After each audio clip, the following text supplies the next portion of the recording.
감사합니다. 주께서 영광 받으신 줄 믿습니다. 영원한 주의 사랑 누리고 전하는 저와 여러분들 되었으면 좋겠습니다. 귀한 찬양 감사합니다. 사순절 두 번째 주일 각자의 처소에서 그리고 이곳 예배당에서 함께 주 앞에 예배하는 모든 성도님들에게 약속하신 모든 은혜로 함께하여 주실 줄 믿습니다. 우리 옆 사람에서 이렇게 인사했으면 좋겠습니다. 당신의 얼굴에 핀 웃음꽃을 보니 제겐 벌써 봄이 왔습니다.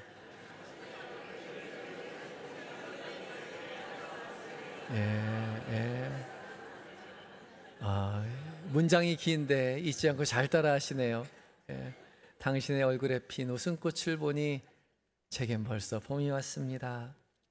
주중에 짬을 내서 우리 부목사님들하고 함께 양화진에 있는 외국인 선교사 묘역에 갔었는데요. 벌써 영춘화가 피었더라고요. 영춘화는 개나리랑 비슷하게 생겼지만 개나리하고는 조금 다릅니다. 개나리는 잎이 4개이지만 영춘화는 6개.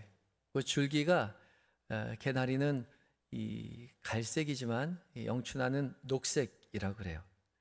영춘화는 맞이할 영 봄춘 꽃화 써서 봄을 맞이하는 꽃인 거죠. 말 그대로 봄을 맞이하는 꽃인데요. 이 꽃이 피면 바야흐로 이제 봄이 오는 거죠. 근데 여러분 보니까 여러분의 얼굴에 영춘화보다 더 아름다운 꽃이 피었네요. 여러분 얼굴 보세요. 한번 보셨죠? 웃음꽃이 너무 아름답지 않습니까? 얼마나 아름다운지 몰라요. 여러분의 얼굴을 보면 항상 제 마음은 봄인 거죠. 겨울을 이겨내고 봄을 알리는 그 영춘화처럼 어려운 현실 속에서도 우리가 구원의 소식을 알리는 구원의 기쁨을 전하는 그런 꽃과 같은 신앙 간직하시는 저와 여러분이 되었으면 좋겠습니다. 그래요. 오늘 봉독한 누가복음하고 빌립보서의 말씀은 이렇게 선교사 묘역에 피어오른 영춘화처럼 험난한 세상을 살아가면서도 웃으며 꽃을 피워내며 살아가는 그리스도인들을 위해서 꼭 필요한 권면의 말씀이죠. 하나님께서는 우리 그리스도인들에게 이와 같이 주 안에 서라 라고 말씀하십니다. 그냥 주 안에 서라 라는 이야기는 많이 들어봤는데 이와 같이 주 안에 서라 말씀하시는 거죠. 이와 같이 주 안에 서라는 건 어떻게 서라는 것일까요? 오늘 함께 말씀을 나누며 은혜를 누려보고자 합니다. 첫 번째 우리가 기억해야 할 것은요, 이와 같이 주 안에 서라라는 말은 천국의 시민권자답게 주 안에 서라는 말입니다. 함께 읽어볼까요? 시작. 천국의 시민권자답게 주 안에 서라. 빌립보서 3장 20절 말씀도 함께 읽어봅니다. 빌립보서 3장 20절입니다. 시작. 그러나 우리의 시민권은 하늘에 있는지라 거기로부터 구원하는 자 곧 주 예수 그리스도를 기다리노니. 바울은 빌립보 성도들을 향해서 우리의 시민권이 하늘에 있다 그렇게 말을 하죠. 여기 앞에 그러나라고 시작하고 있습니다. 그러라라고 번역한 헬라어는 가르입니다. 원래 가르는 왜냐하면이라는 그 이유를 나타내는 접속사로 번역을 많이 하는데 이곳에서는 그렇게 사용되지 않았어요. 강조의 의미로 쓰여 있죠. 그래서 그러나는 강조의 의미로 받아들여야 합니다. 우리의 시민권이 하늘에 있다고 바울이 빌립보 교인을 향해서 강조해서 말하고 있는 거죠. 바울이 왜 이런 말을 하고 있느냐 하면 당시 빌립보 사람들은 로마의 시민권을 가지고 있다는 것을 큰 자부심으로 생각했기 때문에 그렇습니다. 일반적으로 로마의 시민권을 갖기 위해서는 로마의 시민으로 원래부터 태어나거나 바울이 그렇게 태어났죠. 군인으로 25년 이상 복무해서 은퇴를 할 때 시민권이 주어지거나 아니면 거금을 들여서 시민권을 사거나 로마를 향한 특별한 공을 세우거나 그렇게 해야 시민권을 얻을 수 있었습니다. 그런데 이 빌립보 시민들은요, BC 31년 악티움 해전에서 로마를 향한 공을 크게 세운 것을 인정받아서 빌립보 사람들 한꺼번에 많은 사람들이 이 로마의 시민권을 획득하게 되었어요. 이게 로마 빌립보 사람들에게는 큰 자랑거리였습니다. 왜냐하면 당시 로마의 시민권을 획득한 사람에게는 큰 혜택이 주어졌기 때문에 그렇죠. 무엇보다 로마의 시민권자는요, 경제적인 혜택을 누렸습니다. 토지 소유권을 인정받았고요, 상속세를 물지 않았어요. 상업적인 특권을 누릴 수 있었고 세금도 많이 공제받았습니다. 또 어디 가든지 로마법을 적용받았기 때문에 어디에 있든지 안전했습니다. 임의로 체포되거나 채찍질할 수가 없었습니다. 로마 시민이라면 재판 없이 사형시킬 수도 없었고, 억울하다면 누구든지 로마 시민은 로마 황제에게 상소할 수가 있었습니다. 이런 이유 때문에 당시 이 시대의 사람들 중에 로마 시민권을 가진 사람은 당연히 자부심이 대단했던 거죠.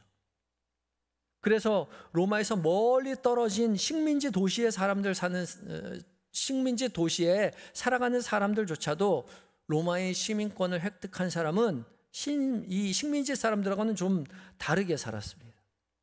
집도 로마풍으로 다시 건축을 하고요. 옷도 로마 사람들이 즐겨 입는 옷을 입고요. 말도 로마 사람들이 많이 하는 라틴어를 배워서 사용했죠. 멀리 살았지만 로마 문화를 향유하면서 살고 있었던 것입니다. 바울이 지금 그걸 말하고 있는 거예요. 이 빌립보라는 이 동네는 로마로부터 지금 1000km 정도, 직선거리 1000km 정도 멀리 떨어져 있는 동네입니다.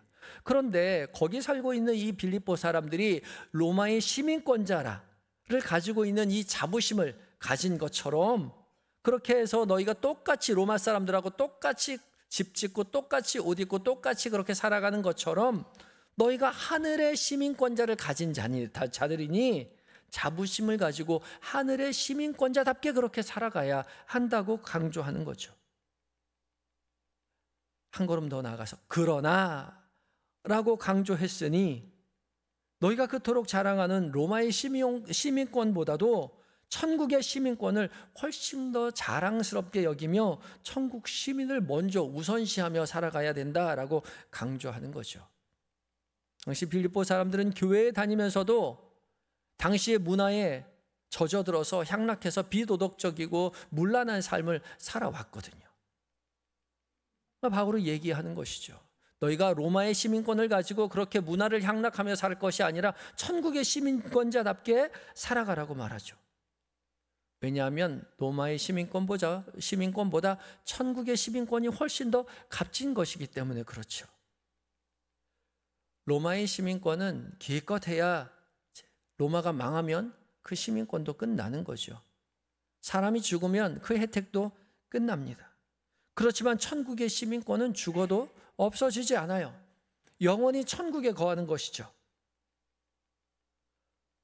예수 그리스도께서 다시 오실 때에 이 땅의 모든 시민권은 다 소멸될 것입니다. 그러나 천국의 시민권만은 영원히 보장받게 될 것이죠.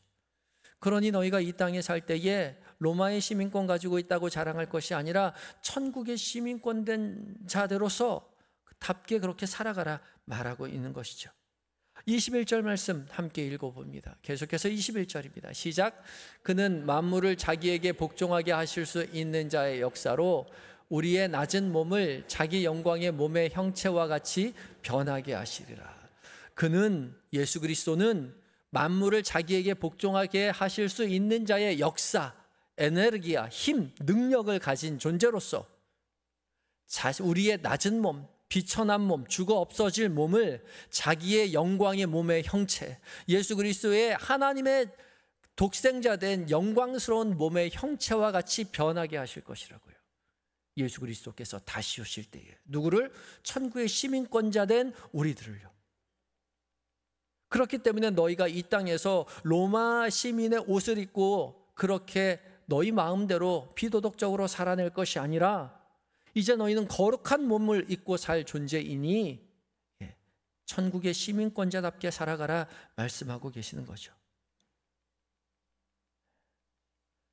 그러니 믿는 너희는 이 세상에서 자부심을, 천국의 시민권자 된 자인 것을 자부심을 갖고 살아가라고 말하는 겁니다.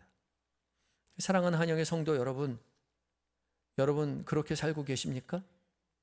여러분 천국의 시민권자이십니까?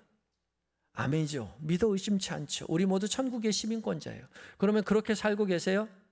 자부심을 가지고 살고 계십니까? 네. 멀리서도 여러분 천국 백성인 것처럼 거룩한 옷을 입고 천국 백성답게 말하며 살아가고 있습니까? 네. 우리가 살아가고 있는 이 자리가 아, 저기 가면 로마 사람들 같아 라고 말하는 것처럼, 아, 저기는 천국 사람들인 것 같아, 그렇게 살고 계세요? 그렇게 살아가라고 말하는 거예요.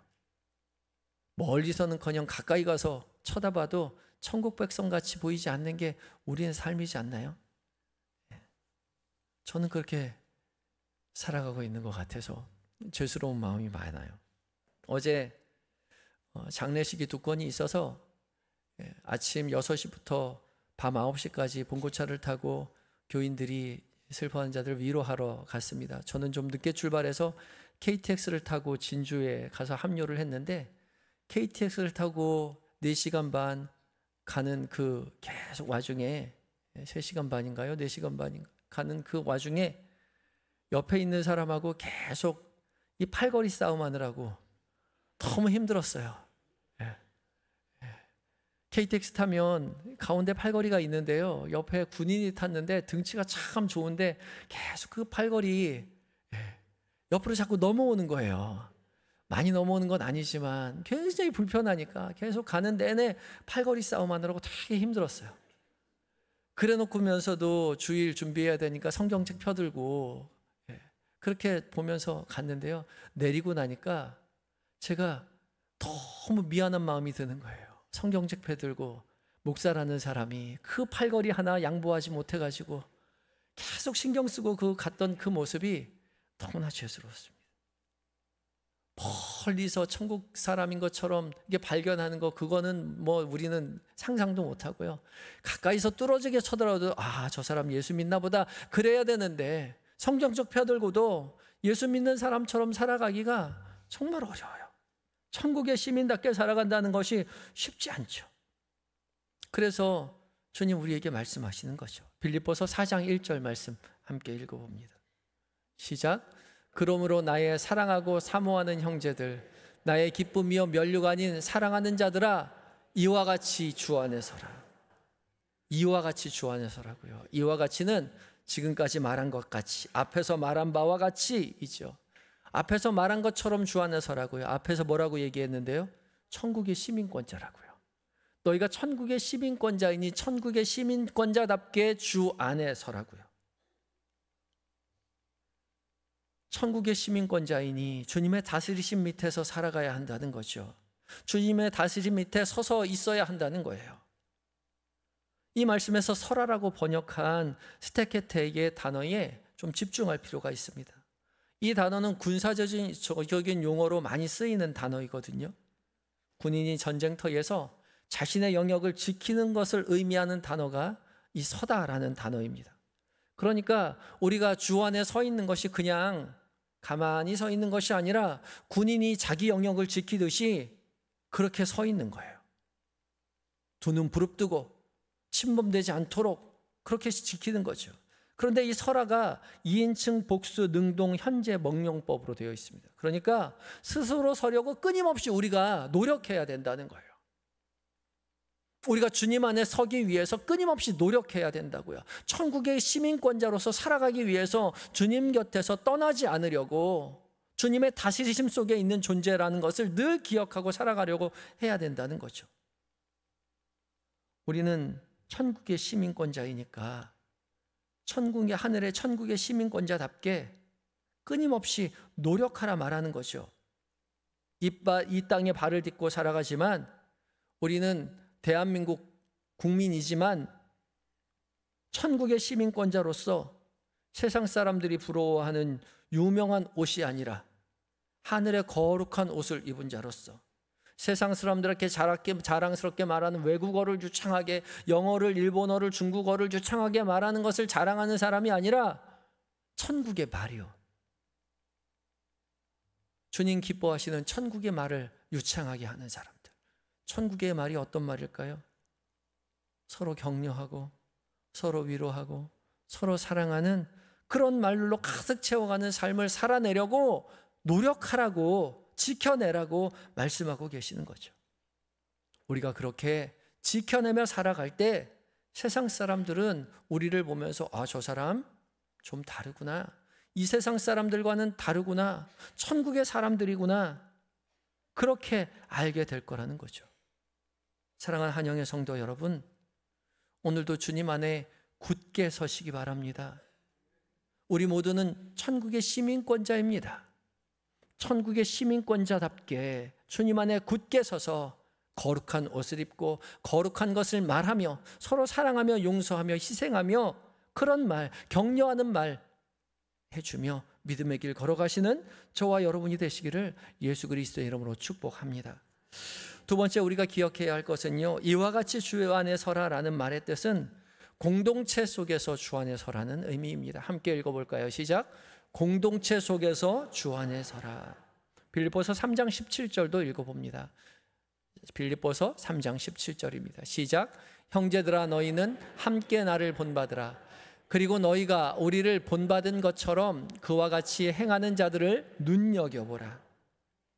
바울은 너희는 함께 나를 본받으라 그렇게 말했는데, 함께 나를 본받으라 번역했지만 좀 더 정확한 번역은 나를 함께 본받으라 그렇게 옳습니다. 왜냐하면 함께 본받으라가 한 단어로 되어 있어요. 이 함께 본받으라라는 쉼미메테스라는 헬라어는요, 쉼은 함께 동시에 그런 뜻을 가지고 있고, 미메테스는 모방하다, 따라하다라는 뜻을 가지고 있어요. 이 미메테스에서 미믹, 영어의 미믹, 따라하다, 흉내내다라는 단어가 나왔습니다. 이 미메테스라는 단어는 신약 성경에서 여러 차례 사용되었는데요, 단순히 행동을 흉내내는 것이 아니라 내면과 삶 전체가 변화되어서 스승을 닮아가는 것, 그것을 의미하는 단어로 많이 쓰였습니다. 고린도전서 11장 1절에 바울이 내가 그리스도를 본받는 자 된 것 같이 너희는 나를 본받으라 라고 말한 것도 똑같은 의미로 사용된 거죠. 단순히 행동을 따라하는 것이 아니라 내가 그리스도의 삶과 그리스도의 가치관을 내면화해서 살아가는 것처럼 너희도 예수 그리스도를 닮아 예수 그리스도의 삶과 가치관을 내면화하며 살아가라는 그런 의미인 것이죠. 그게 담는 겁니다. 그런데 바울은 빌립보 성도들을 향해서 나를 함께 본받으라 라고 말하고 있죠. 함께요. 우리의 신앙은 개인적인 것 실천이기도 하지만 공동체적으로 서로 격려하며 함께 닮아가는 과정이죠. 그래서 그냥 닮아가라가 아니라 함께 닮아가라, 쉼미메테스라고 표현한 것입니다.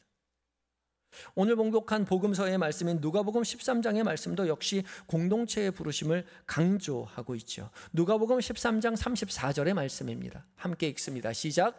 예루살렘아 예루살렘아 선지자들을 죽이고 내게 파송된 자들을 돌로 치는 자여, 암탉이 제 새끼를 날개 아래에 모음같이 내가 너희 자녀를 모으려 한 일이 몇 번이냐.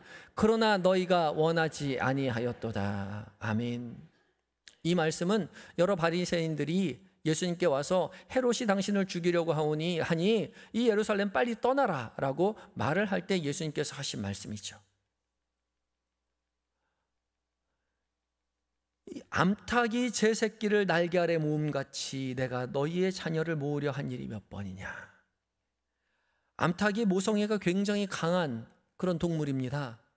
사나운 짐승이 나타나면 암탉은 언제나 병아리를 자기 품 안에 품죠. 보호합니다. 이렇게 암탉이 제 새끼를 모아들이듯이 예수님께서 예루살렘 자녀들을 모으려고 한 일이 몇 번이냐, 계속해서 그렇게 시도했다고 말씀하시죠. 이 말씀을 통해서 우리는 예수님께서 공동체를 세우시고 보호하시려는 깊은 그 사랑을 엿볼 수가 있죠. 하지만 예루살렘의 자녀들을, 예루살렘은 예수님의 이 모으려는 이 부르심을 거부하고 말았습니다. 이 말씀은 특별히 현대를 살아가는 우리에게 더욱 필요한 말씀입니다. 코로나 이후에 우리는 점점 개인주의적인 삶에 익숙해지면서 공동체의 중요성을 잊기 쉬운 그런 시대를 살아가고 있죠. 그렇지만 하나님은 우리가 주 안에 설 때에 함께 서기를 바라신다는 거죠. 우리는 혼자가 아니라 함께 주 안에 서야 합니다. 예수님께서 암탉이 자기 새끼들을 날개 아래에 모음같이 예수님의 품 안에 믿음의 사람들을 모으기를 바라셨던 것이죠. 함께 모아 서로를 격려하고 위로하고 믿음의 길 함께 걸어가기를 당부하셨던 것입니다. 그러나 그렇게 하기를 바라지 않았던 거죠. 그 요청을 거부하고 말았습니다. 그렇지만 예수님은 언제나 함께 사역하셨어요. 예수님 홀로 사역하지 않으셨습니다. 예수님도 능력 많으신 그 예수님이 제자들을 부르셔서 제자들과 함께 복음을 전하러 다니셨고요. 제자들을 파송할 때도 결코 혼자 보내시지 않고 둘씩 짝을 지어서 복음을 전하도록 그렇게 명령하셨죠. 또한 바울 역시 전도 여행을 다닐 때도 혼자 다니지 않았습니다.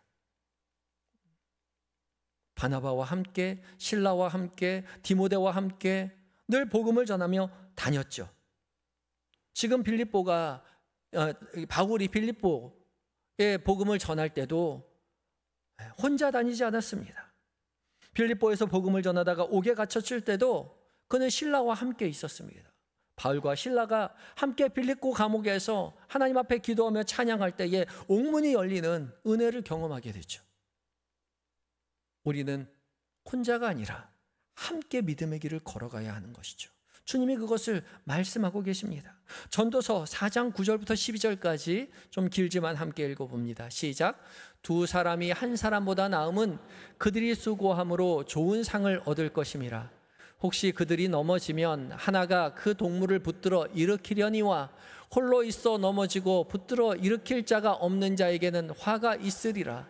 또 두 사람이 함께 누우면 따뜻하거니와 한 사람이면 어찌 따뜻하랴. 한 사람이면 패하겠거니와 두 사람이면 맞설 수 있나니 세 겹줄은 쉽게 끊어지지 아니하느니라. 아멘. 한 사람보다는 두 사람이, 두 사람보다는 세 사람이 함께 모여 믿음의 길 걸어갈 때에 든든히 그 길 걸어갈 수 있다는 거죠. 주님 그렇게 말씀하십니다. 분명히 하나님의 부르심은 우리 각자가 응답해야 합니다. 우리 각자가 예수 그리스도를 나의 주라고 고백해야 돼요. 그러나 우리 그렇게 응답한 각자들은 혼자 신앙생활하는 것이 아니라 언제나 공동체로 함께 모여 살아가도록 부름받았습니다. 함께 모여 그리스도를 향해서 닮아가야 하는 거죠. 그래서 올해 우리의 표어도 뭐죠? 함께 자라가자. 그리스도를 향해 함께 자라가는 겁니다. 양화진 외국인 선교사 묘역을 목사님들과 함께 이렇게 둘러보다가 한 묘비에 있는 문구를 보았습니다. 우리 사진이 있는데 혹시 글씨가 보이세요? 보이시는 분은 함께 읽어볼까요? 시작. 우리는 부활절 아침에 이곳에 왔습니다. 사망의 권 이기시고 부활하신 자유와 빛을 주시옵소서. 우리는 부활절 아침에 이곳에 왔습니다. 그날 사망의 권세를 이기신 주께서 이 백성을 얽매인 결박을 끊으사 하나님의 자녀로서의 자유와 빛을 주시옵소서. 이 말씀을 읽는데 얼마나 가슴이 벅차올랐나 몰라요. 부활절 아침에 이곳에 왔다고요. 한번 생각해 보세요. 이역 멀리 먼 땅에 복음을 전하러 왔는데 당도한 날이 부활절 아침이에요. 얼마나 감격하겠어요. 부활절 아침에 이곳에 우리가 드디어 복음을 전하기 위해서 왔구나. 만감이 교차하지 않았을까요? 이건 분명 하나님의 뜻이야. 하나님께서 인도하시는 거야. 하나님이 좋은 결과물을 주시겠지? 그렇게 생각하지 않았을까요? 이 묘비 누구의 묘비인가 자세히 가서 보니까 아펜젤러의 묘비더라고요. 그러면 그렇지. 이 아펜젤러는 우리나라 기독교 전파를 위해서 미국 감리교에서 파송한 1세대 선교사였거든요. 역시 아펜젤러답다 생각하고 교회로 돌아와서 자료를 좀 찾아봤는데 당시 상황이 그렇게 좋지 않았습니다. 어려운 상황이었어요. 갑신정변 이후에 기독교의 반감으로 인해서 여기에서 머물러 있을 수가 없었습니다. 그리고 아내는 만삭이었어요. 27살 동갑내기 이 만삭의 아내를 이끌고 반감인 반감이 이 나라에 기독교를 당장 전파할 수가 없었죠. 그래서 일본으로 건너갔다가 다시 여름에 돌아오게 됩니다. 부활절 아침에 도착했지만 그들이 기다리고 있었던 것은 기쁨이 아니라 선교의 험난한 현실이었습니다. 그렇지만 이 배에 타고 있었던 또 한 사람이 선교사가 있었습니다. 우리가 너무나도 잘 아는 언더우드 선교사였어요. 이 선교사가 이 배에 같이 타고 있었어요. 이 언더우드 선교사는 장로교 선교사였죠. 서로 모르는 사람들이었을 것입니다. 더러 교단은 달랐지만 함께 온 자로서 위로하고 격려하며 한국 땅에 복음을 전하여서 많은 결실을 맺게 되죠. 우리가 예수를 믿으면서 어려움을 겪는 것은 특별한 일이 아니라 믿음의 길에서 당연히 마주하게 될 우리의 현실인 거죠. 그래서 하나님은 우리를 믿음의 길 홀로 가도록 두지 아니하시고 동역자를 늘 옆에 세워주셨습니다. 서로 위로하고 서로 격려하며 믿음의 길 걸어가도록 동역자를 옆에 세워주셨어요. 어디요? 어디 세워주셨다고요? 옆에 세워주셨다고. 옆 사람 봐보세요. 우리 옆 사람에게서 이렇게 인사합시다. 함께 있어줘서 고맙습니다. 당신이 나의 동역자입니다. 그냥 가만히 앉아 있는 것 같지만 우리 지난주에 똑같이 앉아 있었잖아요. 그렇죠? 항상 앉는 자리에 앉아요. 그래서 항상 오던 사람 안 보이면 걱정되죠. 왜 안 오지? 이렇게 오프라인뿐만 아니라 온라인도 마찬가지입니다. 저희가 새벽 예배를 드릴 때 아멘, 아멘, 아멘, 아멘, 아멘 하고 이렇게 쓰거든요.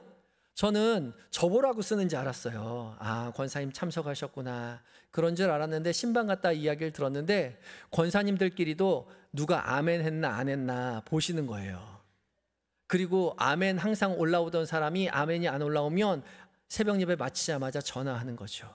무슨 일이 있냐고요. 혹시 어디 아프냐고요. 서로 돌아보고 격려하는 겁니다. 그렇게 믿음의 길 걸어가는 거예요. 히브리서 10장 24절부터 25절까지의 말씀 함께 읽어봅니다. 시작. 서로 돌아보아 사랑과 선행을 격려하며 모이기를 패하는 어떤 사람들의 습관과 같이 하지 말고 오직 권하여 그날이 가까움을 볼수록 더욱 그리하자. 서로 돌아보고요. 사랑과 선행으로 서로 격려하고요. 모이기를 패하는 어떤 사람들의 습관 같이 하지 말고 오직 서로 권하면서 그날 그리스도께서 이 땅 가운데 오실 날이 가까울수록 더욱 그리하자. 더욱 돌아보고 더욱 격려하고 더욱 위로하며 믿음의 길 함께 걸어가자. 그렇게 말하고 있는 것이죠. 사랑하는 한영의 성도 여러분, 천국의 시민권자 된 모든 성도 여러분, 우리 모두는 함께 부름받았습니다. 공동체로 부름받았어요. 믿음의 길 걸어가다 보면 우리 어려움을 당할 때도 있죠. 어려움이 찾아올 때도 있습니다. 우리에게도 있고 우리 곁에 있는 사람에게도 있어요. 그러나 우리는 혼자가 아니기에 넉넉히 그 길 걸어갈 수 있습니다. 곁에 있는 사람들을 위로하고 또한 곁에 있는 사람들의 위로를 받으며 격려를 받으며 우리는 넉넉히 믿음의 길 걸어갈 수 있을 것입니다. 그런 아름다운 믿음의 공동체를 세워 나아가시는 저와 여러분이 되어서 세상 사람들이 우리 한영의 공동체를 멀리서 바라봐도 아, 저기 사는 사람들은 뭔가 달라, 행동도 달라, 옷 입은 것도 달라, 말하는 것도 달라, 천국의 사람들 같아. 그렇게 말할 수 있는, 천국을 이 세상에 증언할 수 있는 천국의 시민권자 된 삶을 살아가는 저와 여러분이 되시기를 예수 그리스도의 이름으로 축복합니다. 함께 기도하겠습니다.